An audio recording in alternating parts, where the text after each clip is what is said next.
The cult with no name. Elizabeth Coleman left a highly restrictive secret religious group in Australia over 30 years ago, and her testimony is incredibly powerful and encouraging as now we are seeing documentaries and all kinds of testimonies explode about the abuse that has occurred for decades in this cult. You will love Elizabeth's story and learn so much from it. Today's episode is brought to you by our friends at Good Ranchers. Go to goodranchers.com, code Allie. That's goodranchers.com, code Allie.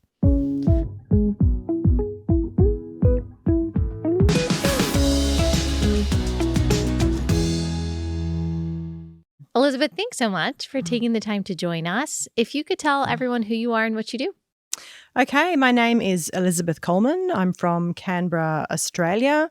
I'm a school administrator. I've been a Christian for about 30 years and came out of a very high control sect cult group that I grew up in, was born into, third and fourth generation from both my parents' sides. Yeah. And what is the name of the cult? So this is the controversial part. They officially have never given themselves a name because they believe they are the only way. They don't need a name. And so they have never officially given themselves a name. We as ex-members have called them 2x2s, and we now officially call them that. It's not derogatory. It's just descriptive of the way that their ministry works, going out in pairs, a little bit like the JWs or the Mormons, but probably a little bit more hardcore. So we call them the 2x2s. They would deny having a name. Okay, so take us back. You say that you were born into this kind Yes. of nameless cult. Yeah. How long had your parents been in it? So my dad, it goes back to his mother, and my mother, it goes back to her grandmother. So I'm fourth generation on my mother's side, Wow. third generation on my father's side, every single aunt and uncle, cousin. And we had 7 siblings on my mother's side, 9 on my father's. I didn't have a single relative outside of the group. So I was born into that, grew up in it. We did go to a secular school. And the reason for that is we're really strongly conditioned against other Christians and other churches, really strongly conditioned. So all other churches were literally called churches of the devil and false churches. So we were actually quite scared of other Christians and other churches. That's how strong the conditioning was.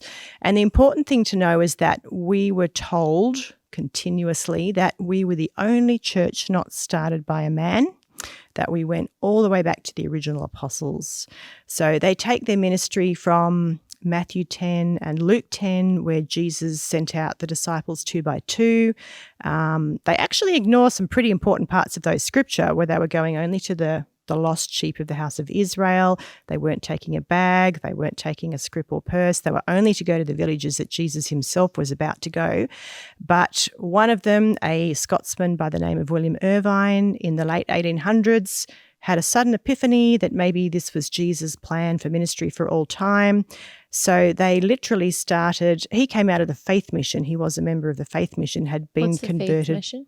It comes out of Ireland, and William Irvine himself was converted by a Presbyterian minister in Ireland. You or said in he's Scotland, a sorry. Scotsman from the 1800s? Yes, Okay. late 1800s. A lot of these weird They belief all- systems came out of Yes. the 1800s. So the 2x2s arose at a very similar timing to the JWs and the Mormons and the Seventh-day Adventists. There was this...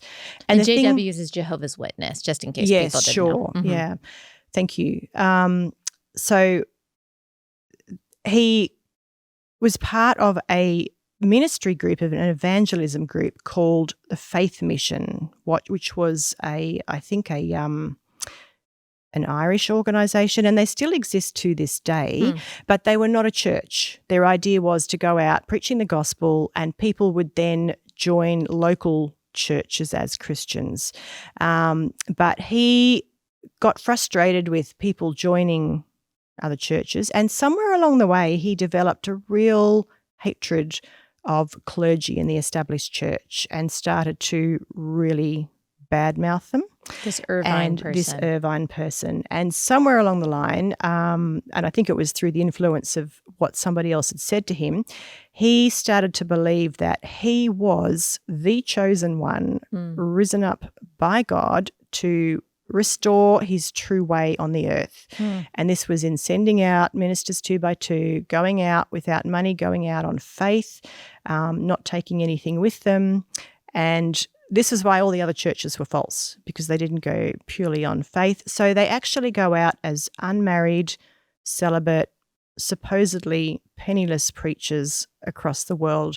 And they do it in males and females, pairs of both males and females. So William Irvine, rather than sending converted people back to established churches, started establishing his own church meetings in houses and having groups of converts meet in houses, and then they eventually developed their own baptism, bread and wine, became a completely separate group. He ended up being excommunicated from the group, as often happens with these groups that rise up. The leader can go a bit haywire. William Irvine had delusions of grandeur. He was one of the last prophets of Revelation. Is what he believed. This is what he believed. Yes. He was, it's very strong evidence that there was some womanizing going on. He ended up being cast out of the group, and back in the early 1900s, before the internet, before easy world communication, they said, we'll just pretend this guy never existed. So they literally tried to do away with his existence. They destroyed all the records of his letters. They said nobody's ever to mention his name again. We are the real McCoy. We go right back to the beginning.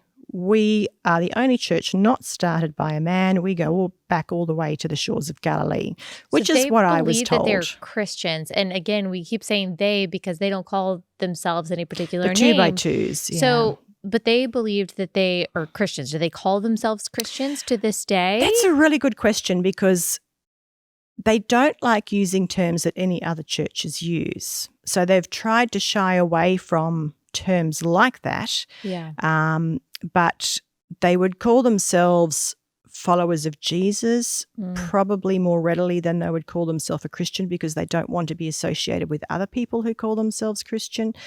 They call themselves, if they're referring to their own group, they would call themselves the truth or the way. Both of which are names which should only be assigned to Jesus. But they have made those terms absolutely synonymous with themselves as a group, so that they're inextricably linked, which has become actually quite a heresy, as you'll see their doctrine further down.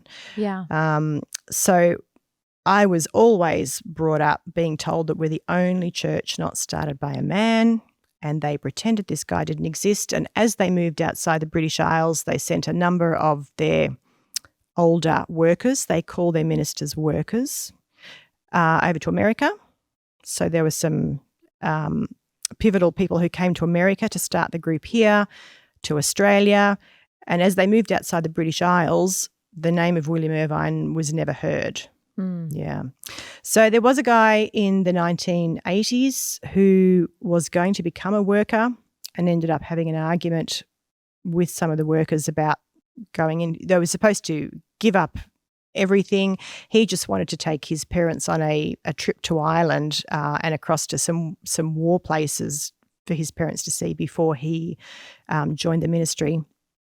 When it was discovered he was going to, I think, Ireland, there was a lot of concern about that, because they were worried he might uncover some of the truth about the past.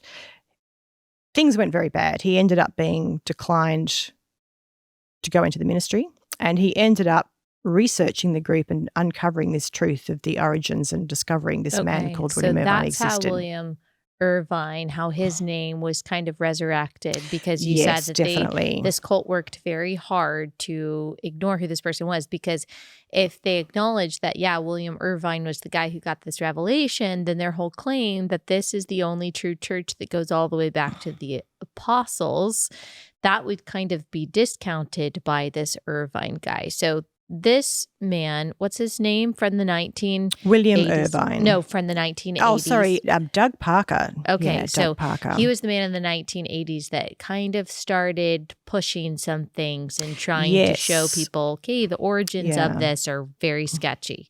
So bear in mind, this is still well before the days of the internet. Yeah. So he wrote a book called The Secret Sect. Okay. And very carefully researched, documented, footnoted. He knew that he would be in for a lot of trouble with people denying it. So he published the book himself. He put out newspaper advertisements for people to be able to see it.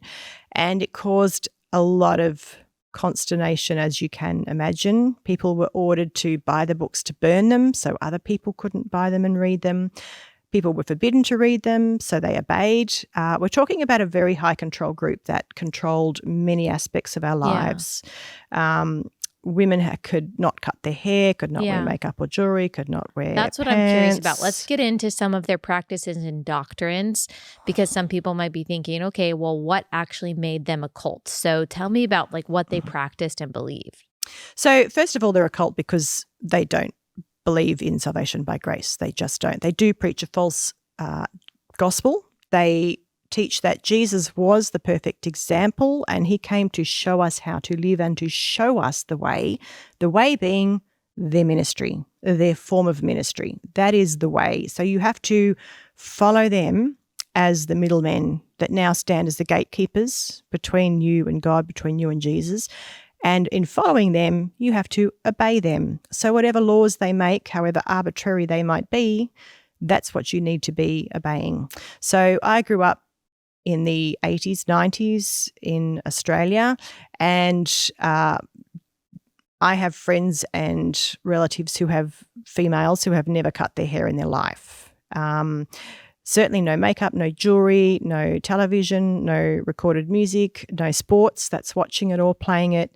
I desperately wanted to do ballet when I was younger, but it's too worldly. Anything that was too... So we had to be completely separated from the world. But if you got involved with an outsider, anybody outside, we called an outsider or a stranger. So it's always us or them.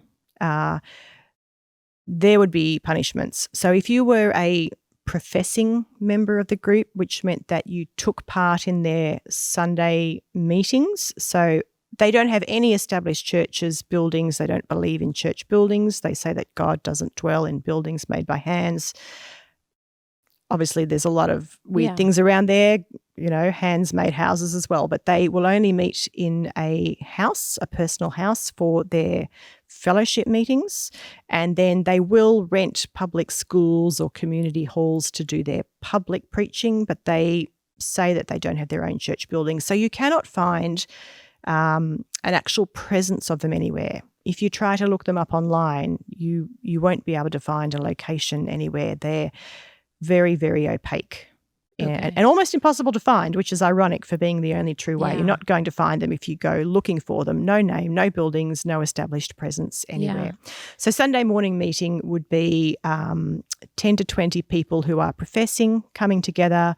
They sing a hymn. They give a testimony, which... Not like typical Christian hymns, or these their own hymns? Really good question. So they did actually take a lot of older, well-known Christian hymns written by Christians and incorporate them into their hymn book, but they changed wording that they didn't like. For example, there's a lot of controversy around the deity of Christ. They do not believe Jesus is God for the most part. Now, things I'm telling you will sometimes vary from person to person and region to region, but overall, they do not believe that Jesus is God because he's our elder brother, he's our perfect example, but God, no. And they have that I think in common with the Jehovah's Witnesses and the Mormons. And I think there's a verse that says it's only by the Spirit that people can say Jesus is Lord. And I think that might be what comes into play here. They deny the deity of Christ, and they downplay who he is. And we didn't worship, and they worship and praise would be quite foreign phrases to them. because we're there to follow the way and to follow the ministry and to believe in the ministry and to obey the workers. They would say, oh, yes, Jesus is our example, but Jesus is God. No, they start to get very uncomfortable with that sort of language. Okay. Yeah. And what was your experience like from an early age? You went through all of these motions. You said you did go to a secular school, and yet you were told you can't be a part of the world. And we're also told that you're in basically hostile opposition, especially to these other people who call themselves Christians. So what was that like when you were a child? Look, I was actually very blessed in that I had a pretty normal and safe and secure childhood. So no drinking, no drugs, no smoking. It was actually a very clean childhood in that regard. And I am one of the very fortunate ones who was not abused in any way. We'll come to that a bit later, but it is a vehicle which sadly has been allowed terrible abuses to perpetuate. I myself did not suffer abuse, but it was it was emotional and spiritual, particularly very strong spiritual bondage, and very difficult to think for yourself. It's always an us and them mentality, and you develop a cognitive dissonance over everything that you come across, everything that you read. It was especially not exposed to, I couldn't read any sort of Christian or theology books because that's the false religious world. And we always referred to them, ironically, as the Pharisees. They're the religious world is the Pharisees, and we're not them. We're the only true Jesus people. Wow, I hear so many similarities to a lot of subsections of like professing Christians today that may not be considered actual cults, but there are some similarities there. You do hear from some people that, oh, those who actually care about what the Bible says and want to apply it, they're the Pharisees, they're the others. We have the true Holy Spirit. It's interesting. Quick pause to tell you about our first sponsor for the day, and that is Field of Greens. I am so excited about this. They are a USDA certified organic greens powder. That's what Field of Greens is. It is a superfood supplement containing a blend of fruits, leafy greens, antioxidants, vitamins, minerals, and prebiotic fiber. The reason I'm so excited about this is because I am on the go, and eating a healthy breakfast and healthy snacks are really hard for me. I can typically do lunch and dinner okay, but it's breakfast and snacks. Those are just tough for me because I crave sugar. I allow myself to get too hungry, and then I don't have enough time toward the end of the day to get all of the vitamins and the fiber I need. And this makes it really easy. And what is different about Field of Greens is that it is organic. A lot of those greens powders out there, they say they contain all of the nutrients that you need, but they're not organic. And so you're just not getting the highest quality. Each fruit and vegetable in this powder was doctor selected for a specific health benefit. There's a heart health group, lungs and kidney groups, metabolism, even healthy weight. All of the nutrients, all of the superfoods in Field of Greens benefit a different part of your body in a different way. They even told me, I'm starting to take it this week, that the little ridges that I have on my nails are actually indicative of some kind of nutrient deficiency, and that I should see those go away in a few weeks. And so I will keep you posted on that. I will give you an honest review if that improves after I've been taking Field of Greens for a while. Go to fieldofgreens.com, use code Allie. You'll get 20% off your first order. Fieldofgreens.com, code Allie.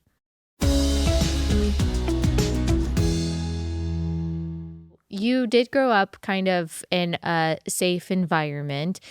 Did you ever think it was strange that, for example, the workers, they believed, if I'm correct, that they had to sell all of their earthly possessions and be homeless, correct? So did you see that? What did that look like? So because they don't have any home, per se. They travel around. They would come and live in our region for 1 to 2 years at a time before they would swap out for another incoming pair, nearly always in pairs. And then they would stay in the homes of members. So you're looking at a priesthood a little bit like the Catholic Church, unmarried celibate, but living in the homes of members. And I'm sure you've already got some red flags going up. So they would only come to see us maybe for a night or two, but they had absolute authority in our lives. So they would ring and say, we are coming on Wednesday, we are staying 3 nights, and you didn't argue, or what they said went. So if they said they were coming, and it was a huge privilege to have them in your home, but it was also difficult because you had to put on the absolute best possible front. Everything had to be perfect. You had to make sure you didn't say anything, that you were doing anything that you were allowed to be doing, that they saw anything in your home that you, I mean, there's very funny stories about when microwaves first came in, one of the workers going to a house and becoming very angry at the couple who lived there about their television set, and they had no idea what he was talking about. They didn't have a television, and then he went and pointed to the microwave oven. So, and then there were people who, if they got separated or divorced for any reason, including adultery, could be stopped from taking part in a meeting. Their testimony and bread and wine stopped, which is effectively a form of excommunication. People who remarried in some parts of the world, and particularly so in some parts of America here, would be told they were not welcome to come back to the church unless they actually divorced the person that they had married. And many people have done that. They have divorced the person they were married to because they were told to by the workers. And I don't know the American scene as well, but I know that out of the West Coast and the East Coast, that one side is much more strict. One allows remarriage, the other one absolutely does not. And there was a division back in the earlier days where they're still part of the same group, but one of them took a much more hard line, and they sort of separated into East and Coast doctrines on some of those matters. Yeah. Interesting. So when you were a child and you were going to school with these people who obviously did not believe the things that you believed, was there ever a moment where you thought, my life looks a little different. I'm not allowed to cut my hair. I'm not allowed to wear pants. I'm not allowed to do ballet. These people are. Do you remember ever all a the moment time? All the thinking, time. It was an absolute constant. But we were always taught that, we were the special people. Yeah. We were the special people, and we were privileged people. We were told this a lot. And the thing you learn about growing up in a high control group, and I didn't know this until I started to dissect it when I was older. These mantras, these thought-stopping cliche phrases are conditioned into you from a young age, and they're what you always repeat in your mind to stop yourself going outside the thought boundaries. So you develop these very strong thought boundaries that stop you moving outside the comfortable and the accepted. Right. So one of the phrases was, don't give the devil a foothold. So if you started thinking outside the box, you go, don't give the devil a foothold, and you would physically stop yourself thinking any further on that front. Yeah. And we're not talking about actual sin. Giving a devil a foothold in this context could have been you asking, but wait, the Bible doesn't say that. Absolutely. Right? And that is a really good point, because asking questions was about the worst thing you could do. You do not ask questions. You do not contradict a worker. You never question a worker. What the worker says goes, and things get pretty uncomfortable very quickly, and you learn from a young age not to ask questions. But one of the big questions I remember as a teenager, and I did buy into the whole thing. I professed in the group at 16. I wanted to be faithful. I wanted to be zealous. I completely bought into it. But I remember sitting there under the preaching and hearing about Jesus and the way and the ministry and following, and going, why did he have to be crucified? Like the crucifixion of Jesus and his resurrection did not fit into their gospel at all. Like, what was the point? There was absolutely no point in Jesus being crucified if he's just an example. and risen, because he's an example, and we're saved by being in the way, and we're saved by following the workers. Jesus came to show us a perfect way. And they always say he came to give us the pattern. He was the pattern maker. And all of that, what about the crucifixion? Like, where does that fit? Oh, it's just because people hated him.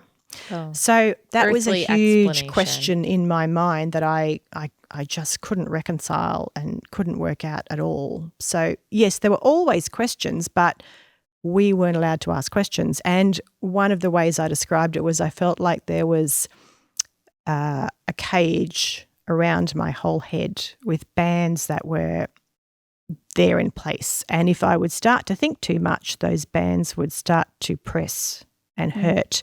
And I became, later when I met my husband, that really became a problem, to the point where, why am I not allowed to think? And I even, went back to, God created me with a mind. God gave me the ability to think and reason. Is God saying I can't think or reason? That's the point I came to early on, when I was wrestling with, how do I step outside the boundaries, the conditioned boundaries that I had been learnt that you couldn't think past, the letting the devil in, which was a really big fear, and having a doubting spirit or a rebellious spirit, all of these things that we were taught that we had if we questioned or tried to step outside the boundaries. Yeah. Does this group teach that all other people outside of the way are going to hell?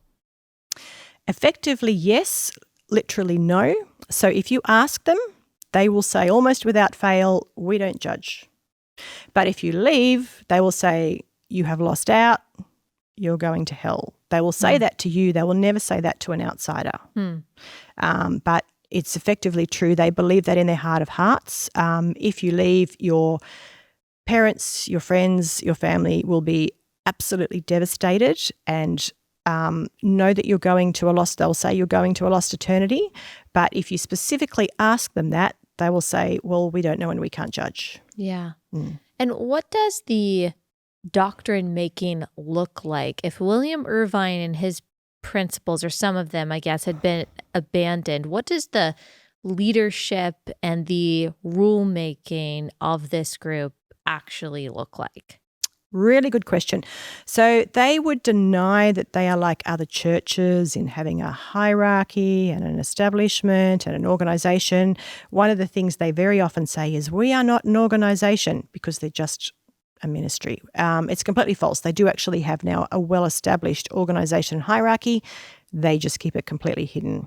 So over the house churches, they have elders, which are just ordinary members who are married and have families, and it will usually be the father whose house the meeting is in, who's the elder. Out of the workers, there are junior workers, there are elder workers, there are senior workers, there are overseers who would be in charge of a state or a country, depending on the size of the place.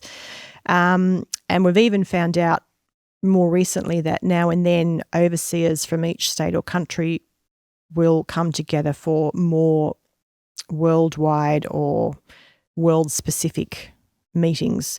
They're very careful not to record anything officially or to have anything written down. So all the rules, they absolutely exist, but they will say, we don't have any rules. What rules?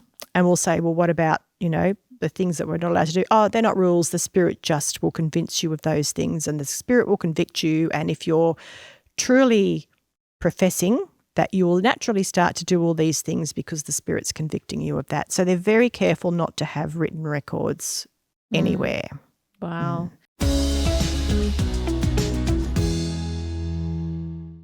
Another pause to remind you guys about Share the Arrows. We just locked in our last 2 speakers to be announced, but we've already announced an incredible lineup with Elisa Childers and Katie Faust. We've got Taylor Dukes from Taylor Dukes Wellness and Shauna Holman from A Little Less Toxic for our health panel.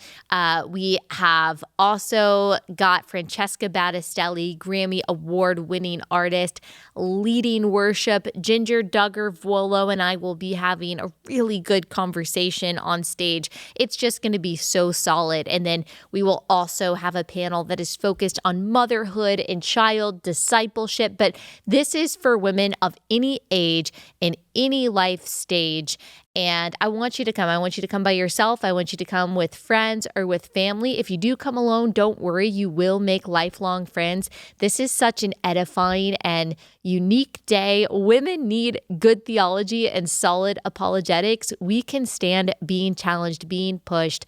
And that is what Share the Arrows is about. It will imbue you by the grace of God with the courage that you need to contend with the powers that be and with the hostile culture that we are facing, that our children are facing. So go to sharethearrows.com. Get your tickets. The seats are limited. And so once we run out, we run out. And I don't want that to happen to you. So go to sharethearrows.com, get your tickets, book all of the logistics and everything today. Sharethearrows.com.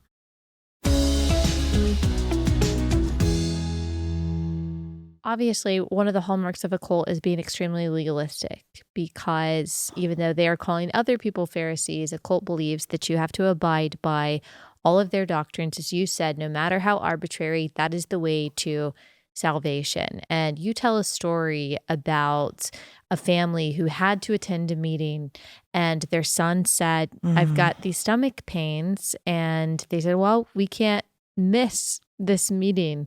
And then a tragic outcome resulted from that. Can you tell us that story? Yeah, so it wasn't until I wrote that story and it appeared in my book that someone related to me came and said that was actually my uncle. So you couldn't miss a meeting no matter what. Like you go to every single meeting. So we had Sunday morning meeting, Sunday night meeting.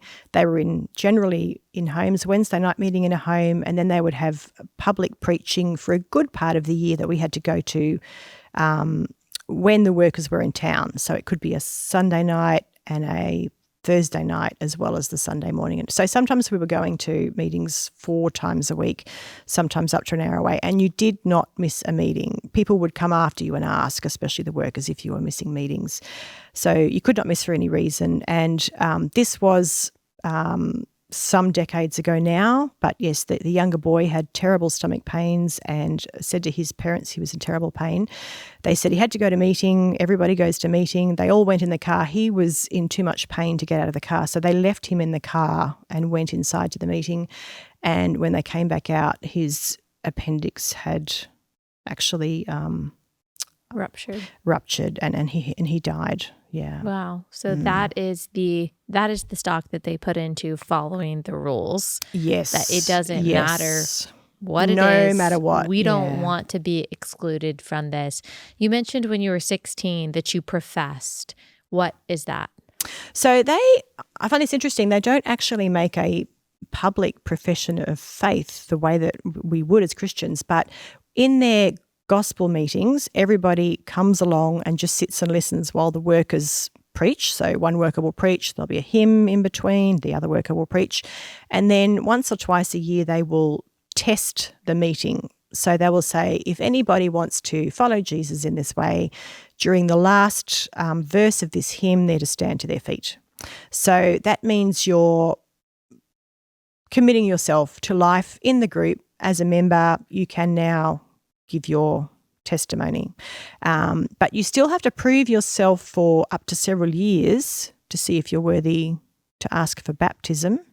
And it's not until after baptism that you can take bread and wine in a Sunday morning meeting. So I could never actually bring myself to be baptized in the group, and I wasn't. But I did stand to my feet when I was 16, which sounds maybe young, but I was like the latest of my peer group. A lot of my friends had professed when they were 13, 14, even 12, some as young as 11 or 8. So I was actually a pretty late comer to the party, and that was probably due to some of my Your questions Yeah. about it. But at the time I was 16, the thing was, though, that I felt when I professed, I felt as though I was committing my life to God rather than to the group. And afterwards, people are coming up and nearly crying and hugging me and congratulating me. And I was a bit bewildered by that and thinking, this is to do with me and God. I don't know why you're all so excited. Yeah. So I really did feel it was my relationship with God, and I felt convicted to do it. I wasn't doing it because I felt that I should. I know many people would and did do that, but I felt like it was the right time for me, and I felt like I was committing my life to God at that time. Yeah. Tell me about meeting your husband pretty shortly after that when you were 17. Yes. So this is a really unusual story. So in Canberra, we finish high school at the age of 16, and then there's often 2 years called college, the ages of 17, 18, before we go on to university, if we're going on to university from the ages of 18, 19 onwards.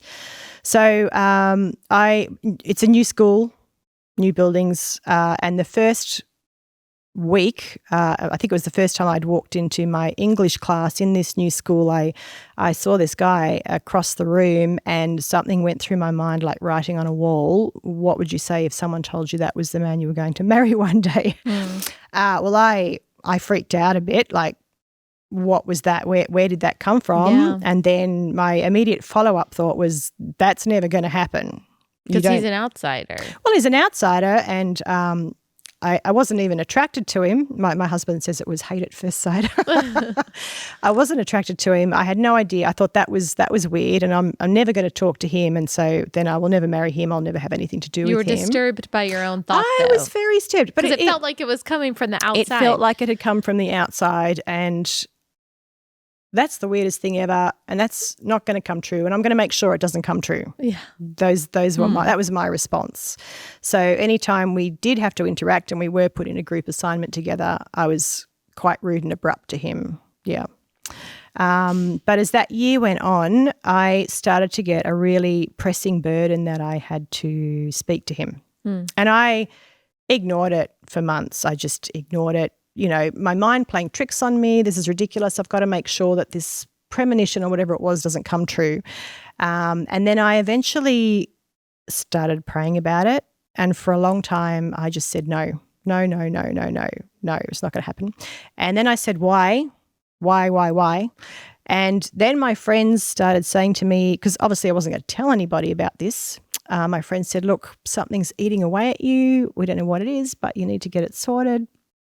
And I got to the point where I wasn't eating or sleeping properly, and it was on my mind all the time. Like, I just couldn't function. Wow. So I finally literally said to God, Lord, I give up. I just give up. Like, I will talk to this guy. I have no idea what you want me to say, but I give up. So the next day at school, where we crossed paths, where he came out of a building and I was going in, he had a hole in the side of his nose and blood all over his face. And I said, what happened to you? He'd been attacked by a bird on the way to school that morning. We have these birds that get very violent during breeding season. Australia things. Yeah, Australian things. So magpies. So he'd been attacked by a magpie as he'd ridden his bike to school that morning. Wow, that's terrifying. Yeah. So they go for the eyes, and fortunately it didn't get his eye. And if you're riding, you wear glasses to make sure they can't get you. I know. Sorry, normal part of life in our suburbs. It's the protected species. You know what? But God sent that magpie to spark y'all's conversation that day. Yeah. But of course, that's not the way I saw it. I mean, that was certainly the opening, and I invited him to come and have lunch with me, and we became friends from that day. And from the very beginning, he told me straight up that he was a Christian. And I was like, oh, well, God wants me to introduce him to the one true way, obviously. Yeah, that's what you're thinking. I have the true way. He says he's a Christian. Well, obviously God wants to bring him into my group. So that was my aha moment, like, oh, that's what it's all about. So we developed a solid friendship, and were friends for probably a good year before things developed more romantically. And then that's when things got really difficult, because my all of my faith and what I believed was starting to be queried. He was trying to find out what I believed and what this group was and what they believed, and came along to some of the meetings and told me some of the concerns that he had. So we had a courtship over 3 to 4 years, but certainly after the 3-year mark, things were really difficult, and I couldn't see a way out of where we were. I believed something very different to what he believed, and how could there be a future in it? And I just kept saying, Lord, why did you put me here? There's no future in this relationship. I've become involved with this person who isn't going to join the way, and I can't leave, and things were really difficult. So were you thinking at that point that your purpose in dating him all those years was to bring him to the way? Yes, absolutely. Or did you, so it wasn't like you were in defiance or in rebellion. No. You thought that this was evangelism. Yep. Okay. Yeah. So, of course, he was asking lots of questions that started sparking difficult things in my brain. So one of the earlier things he said to me was, look, I had to talk to your workers and they don't believe that Jesus is God. And I'm like, what do you mean Jesus is not God? So that was one of the earlier things that was raised. But the further things went along, and I tried to talk to the workers about it, and they had, this was a little way, probably 2 to 3 years into our relationship. One of them said, look, we've had to talk to him. He has too many questions. We don't think he's ever going to come on board. But don't worry, you'll be right. There are plenty more fish in the sea. Like, this is obviously, this relationship's a dead end. Time to cut him off. Yeah. But I finished college and started going to university, and I actually never finish my degree. I was only there, and I have to say that was quite unusual. Most of my female friends had left school at 16. Yeah, they had not even gone to college. It is kind of interesting. My mother was always never quite with the rules, and she really wanted me to get a further education. My father didn't, and that was his background. He didn't get a further education, particularly as a female. So me going to university was unusual, but my mother was pushing quite hard for that for me. So they had on-campus preaching, evangelical preaching, and so I started going along to that because it was the only place I could go that my parents and the church didn't know I was going, because if I went to church, I would be missing our usual meetings. So that was my rebellious days at university, was sneaking into evangelical preaching on campus. And they had it on a Tuesday and a Thursday lunchtime, and they were actually using the same sermon for both, but I didn't. So I would go along to both and hear the same sermon, and then a different one the following week.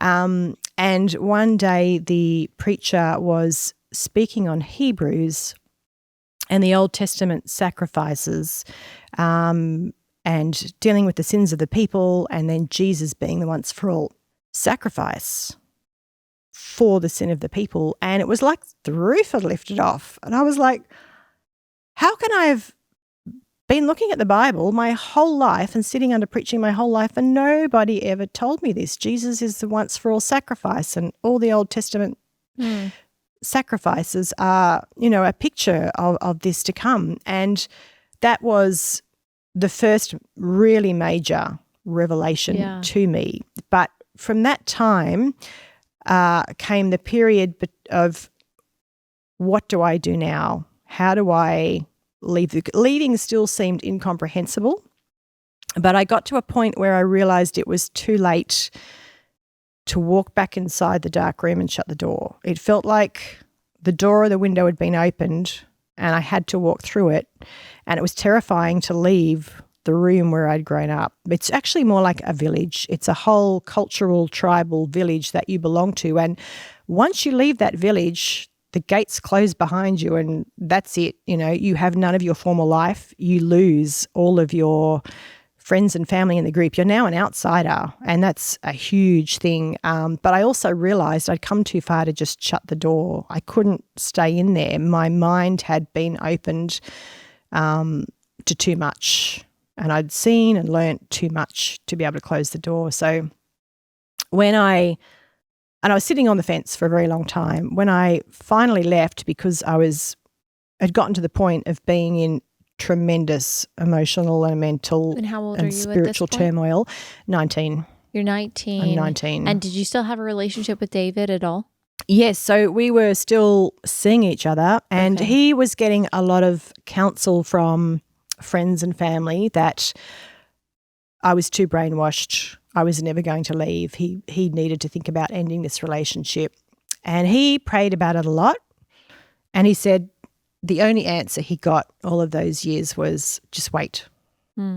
Wait. He said it's the only word God would give me, wait. Yeah. Next sponsor is America's Christian Credit Union. America's Christian Credit Union is not just a bank or a credit union. It started as a grassroots movement of believers, pastors specifically, pooling together resources to support each other and to support a biblical worldview. They offer financial solutions that empower Christians to reach their financial goals, and you don't have to worry that the financial institution that you're working with is actually opposed to your values, or that you could get debanked or punished in some way because of your purchases, because of the principles that you stand on. You don't have to worry about that with ACCU. Right now, they're offering a new member certificate with amazing and competitive rates. With as little as $1,000 and up to $100,000, you can get your new member certificate. The high rate is locked in for a full 12 months. Plus, your money is federally insured up to $250,000 through the NCUA. Go to americaschristiancu.com/Allie. Open up your account today. America's Christian Credit Union is federally insured by the NCUA.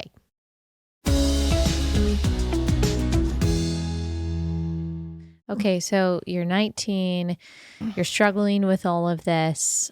How does it actually come to a head? When do you actually decide to leave, and what does it look like? So it got to a point where I realised I had to leave. So because we had the meeting in our home and my dad was an elder, I had to set up the lounge room every Sunday and vacuum it and set out the chairs. And on a Sunday morning, before the meeting, before people arrived, I was in the kitchen and I said to my dad, I'm not coming to the meeting. And that was a huge thing. Yeah. And I said, I'm going down to, and David's church was actually within walking distance, about 2 kilometres, probably a bit over a mile in your distances. And Dad was pretty gentle, and he looked at me in bewilderment and he said, but you know that this is the true way. And I said, Dad, I really don't know that. So he went out and told my mother, and then a storm came in the door in that my mother just came in a rage. She was absolutely distraught and she yelled and she cried, and you're going to kill your father and he's going to have a heart attack and die because of your rebelliousness, and I can't believe you're doing, all of this sort of really, she was just absolutely distraught. So I never went back to meetings from that day. But I was also plunged into a really time of terrible darkness where I couldn't find my feet. Yeah. And I really felt like, was I actually leaving God in leaving the group? I knew a sense of the gospel, but I didn't know how I could grasp hold of it personally. How could it be mine? And I didn't find out until a year or two later that I was actually suffering post-traumatic stress disorder, and that many other people in circumstances similar to mine go through very similar thing. Being completely separated from everything that you've known, trying to break free of that conditioning, because I still had all of that conditioning. There's still a very deep fear in me. What if I've done the wrong thing? What if I'm leaving for David? What if it just felt like a massive spiritual battle. Were you cut off from your family from that point on? So they don't do official shunning, but it does happen in various ways to various people depending on the circumstances. No, I was not cut off from my family, but it became impossible for me to stay living there because my mother in particular at that time did everything she could to stop me leaving the house on a Sunday morning.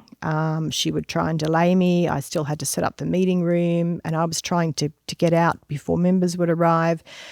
Things just got very tough, and she was genuinely terrified for me. So whenever I would come home from work, she would be crying and saying, something terrible is going to happen to you, because they have this deep belief that if you leave, you're going to die suddenly.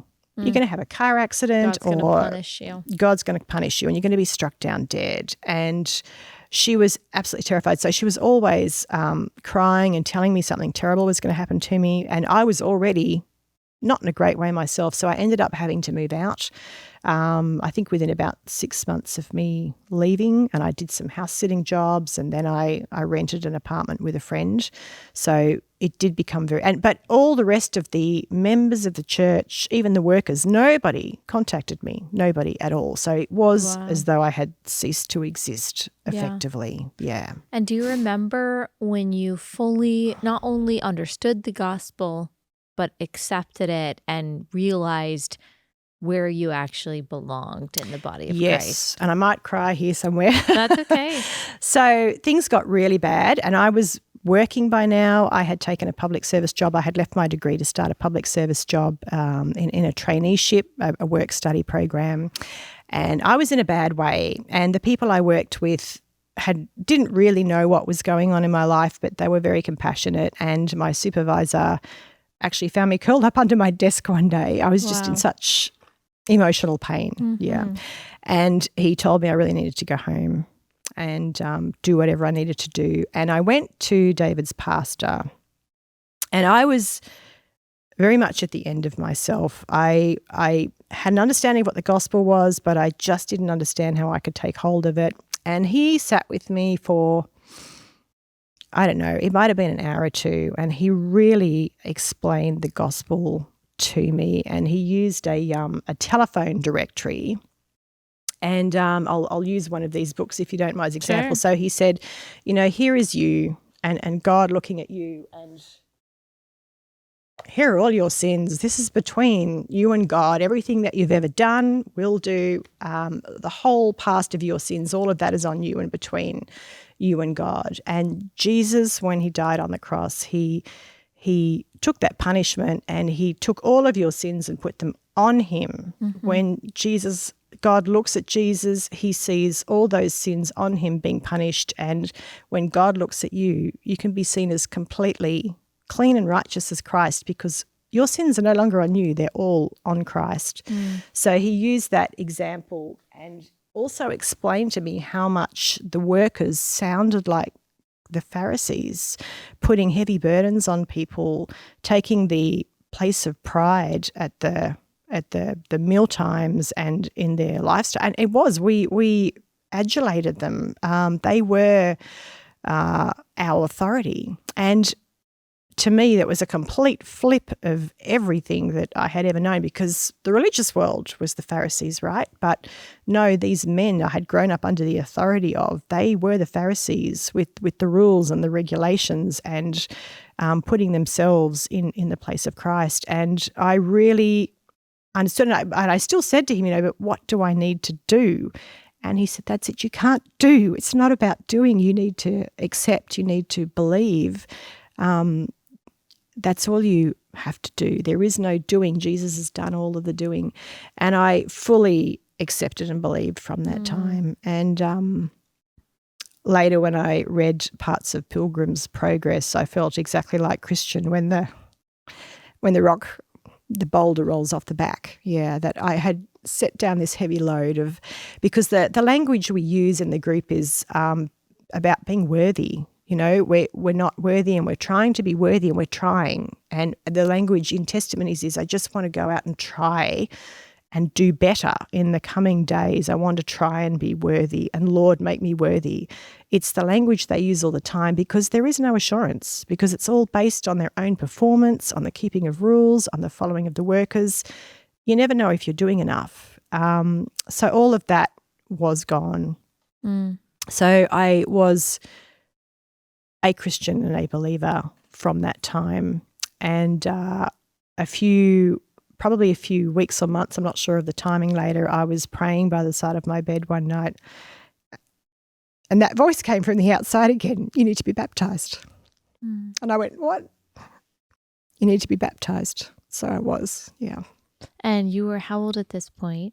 I was either 20 or 21 by this point. I think it was about July when I was 21, because I got married the following year when I was, Yeah. And where were you baptized? Were you baptized at David's church? Yes. Yeah, I was, yeah.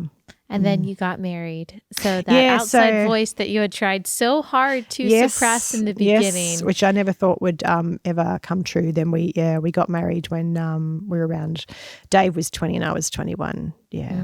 So we'd been together for almost 4 years by that point, or about 4 years, yeah. Yes. And how long have you been married now?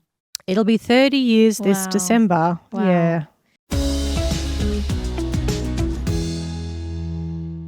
Last, I just want to remind you guys to please support me, support the show, and support everyone at Blaze TV that is trying to champion critical thinking and free speech and the values that you and I share in a space that is very hostile to these views by subscribing to Blaze TV. We don't know what's going to happen with big tech. We are still fighting a battle behind the scenes every day with YouTube and Google and Apple to make sure that our stuff is treated fairly and that it is actually seen. And you never know what's going to happen if one day we're just going to be deplatformed. The way that you can really support us and help us out and protect us and ensure you still have access to our content and that you're able to continue to be a part of the community that Relatable has built is by subscribing at blazetv.com/Allie. You not only get this show, you get to watch it without all of the YouTube ads, but you also get access to exclusive content that I only have for subscribers, all kinds of stuff that we've produced. And then also you get access to all of the exclusive content of all of our other Blaze TV hosts. If you use my link, blazetv.com/Allie, you get $20 off. That's blazetv.com/Allie.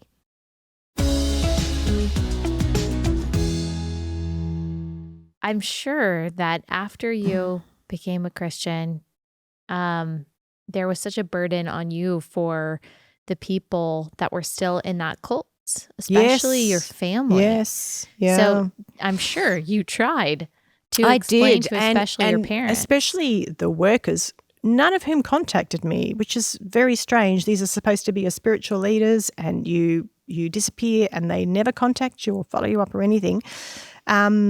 And I thought, they don't know the gospel. I have to go and tell them. So I rang them and said, want to see you, want to talk to you. And they were like, no. And it took quite some pressing on my part. And eventually one of them on the phone said, we will only come and see you if you never tell anybody we came to see you. You are not allowed to repeat any of the conversation we have with you. If you tell anybody that we have been to see you or repeat anything that we have said to you, we will deny it. So we will call you a liar for telling the truth. Wow. Okay. So they came and I tried to explain well, there were several different instances with several different lots of workers. One of them, I tried to explain how we can have full assurance in salvation now. They called me presumptuous and arrogant. And I said, well, what are you going to say when you die and God says why he should let you into heaven? Oh, well, I've done my best. And I said, well, I'm going to say I'm trusting in Jesus' blood. And when I tried to tell them who Jesus really was, they used the old King James Version, and I had an NIV at the time. And they said, oh, that's just a clever NIV translation. They didn't know that it was a legitimate copy of the Bible. And I said, Scripture clearly says that Jesus is God. And they refused to open their Bible and read the same passage from theirs. They just said, we're very sorry this has happened to you. We want you to go home and pray that Jesus will open your blind eyes and we will take you back when you come to your senses. Wow. That's what they told me. the other ones, I think that was just after I'd left, and the following year I tried with the next pair that came into town, and by then I had come in contact. So the internet was in its earliest sort of days of common use by now, and I started finding other people overseas in America here who had left and become Christians, and this was such a massive thing for me because I didn't know anybody who had left. I wasn't in contact with anyone else who had left, certainly not in contact with anybody who had become a Christian. So it's hard to have a lot of confidence. You think, am I the only one who this has happened to? So got in contact with people overseas. They had started writing books about their experiences in coming out of the group, and also pamphlets, what does this group believe? What's the gospel? What is truth? And they had sent me some of those, and I gave those to the workers, and I said, look, I've been lied to, I've been deceived about the origins of the group. I discovered the truth about the history. They were really angry about me bringing that up. We are not going to talk about this. It's none of your business. Because you've left, it's none of your business now. Leave us alone. And I said, well, I'm one of the people you deceived, and you have a responsibility to tell people the truth, and I will be telling the truth to anybody who asks me. Well, from that time, they officially and publicly put out a smear campaign against me. I got some really weird phone calls from people I didn't know in other states saying, who are you and what have you done? Because we've been told that no one's allowed to contact you or talk to you, but we don't know why. There was just one or two brave people who said, what have you actually done? Right. But they were so afraid, which is ridiculous. Like, I'm a 19, 20-year-old, 21-year-old woman, and they're just all running scared and saying, nobody's allowed to talk to Elizabeth because what I had was that dangerous. And your parents? Yeah, so 18 months after I left or was married, around that time, when I got some of the books and pamphlets from America, I left them at my parents' house, and my mother picked them up and started to read, and bells and flags, red flags, started going off in her mind. And she ended up being accused of giving some of the pamphlets that I had to new converts that were coming along to their public meetings. She actually hadn't, but she was accused and excommunicated because of that. Wow. And also because I think it was mostly because she had started asking questions of the workers, and they suddenly saw her as a huge problem, and so they just excommunicated her. And she refused to go along and just sit silently in the meetings as a person under punishment when she hadn't done anything that they'd accused her of doing. So that was the end for her. And she started ferociously reading her Bible and suddenly seeing the gospel for the first time, and then coming to church with us. My dad remained as an elder for another 6 years. And when his mother died, he contacted the workers to have them come to take the meeting out of his house. The day they arrived on the doorstep, a major firestorm had swept through Canberra, and the whole suburb had been razed. Theirs was one of the only houses left standing, but substantially damaged. And so my dad never went back from that day either. So both of them became Christians and had left. And I have two younger brothers who have both left. So all my immediate family is out. Yeah. All of my aunts and uncles, both sides, are still in. Yeah. But I do have quite a few cousins who have come out now, some who are Christians, some aren't. Yeah. And you mentioned, before we close, I want to make sure that we talk about this, because you alluded to earlier that when the workers would come stay at families' homes, since they were essentially homeless, this caused some problems. And you've written about some of the sexual abuse allegations within the cult. Can you just talk about that a little bit? So back in the time I left, it was very hard. I didn't know much about this at all, and it was very hard to know much. It was all very hidden and quiet. As the years went on, I started to hear stories of people having been abused by workers staying in their homes, and we're talking child sexual assault.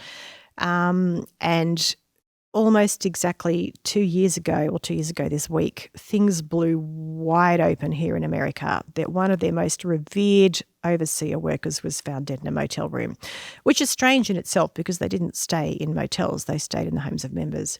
It turned out that, there's been a lot of money stockpiled behind the scenes. They don't actually go out on faith, but everything's completely opaque. There's no transparency. Nobody knows how much money is back there. But he had been staying. He had a card from a motel chain. He had a credit card. He had been meeting multiple sexual partners, including underage partners, for a very long time. This whole secret, hidden life. He was so revered that when he died, several hundred eulogies were written about him by members, so many that they actually published a book of them. And then a few of the sister workers, I believe, started coming forward and saying, we have a problem with this guy being so revered. He abused us. And that letter from them, or information about that, which was supposed to stay contained within the group, got leaked and went viral, and suddenly opened the floodgates to a whole Me Too movement within the 2x2s within the last 2 years, especially here in America. Wow. And we had people coming forward in the dozens, and then the hundreds, and then the thousands. And last year, the FBI announced a worldwide investigation into the group because workers who had abused were often then shifted across state lines and across countries to reoffend in other places. So they would take the offender, move them somewhere else, try to smooth things over in the local area, send the perpetrator elsewhere. And the whole group is so perfectly, unfortunately, set up for abuse because of the authority that these people hold in the minds of the members. You don't question a worker. A worker cannot do wrong. They're God's only true agent. How could they possibly be doing these things? They're the true way, the true ones. So there's been a massive exodus of thousands of people in the last 2 years, and more stories being uncovered. And now there's just an explosion of YouTubes and TikToks and documentaries. Yeah. There's been some Hulu documentaries about abuse within the group, and they're starting to be recognised on the world stage for the first time. Wow. Because you have to remember beforehand, there were lots of occasional stories and they'd be reported somewhere locally, but they're unrecognisable because there's no name to attach to it. Right. So something happening in 3 different places, you would never put it together as being the same group, but they're starting to be internationally recognised, and it'll be really interesting to see what comes out of the FBI investigation. Yeah. And anybody who knows of this group, who has been in this group, who knows of abuse, now is the time to contact FBI, even if you don't live in America. They will come and see you and interview you. Yeah. Well, thank you so much for being a part of that and for sharing your story. Can you tell people where they can find your book? My book, Culture Christ, is available pretty much anywhere online through Amazon and ebook and Kindle. So, yes. And also, I would really like to mention that because the history has been so hidden and disclosed, Doug Parker's book, The Secret Sect, is no longer in print, but my friend Cherie, who was one of the first people I came in contact with, who sent me all those pamphlets years ago, she has written the definitive book of the whole history of the group called Preserving the Truth. And that's designed to be a really non-confrontational book, which just has all the facts of the history that you can find out. It's not meant to be a theological book. It's supposed to be non-threatening for anybody in the group to be able to learn more about the history of how the group evolved and where it's come to today. Yeah. Right. Well, Elizabeth, thank you so much. I really appreciate you taking the time to share your story. Thanks, Allie.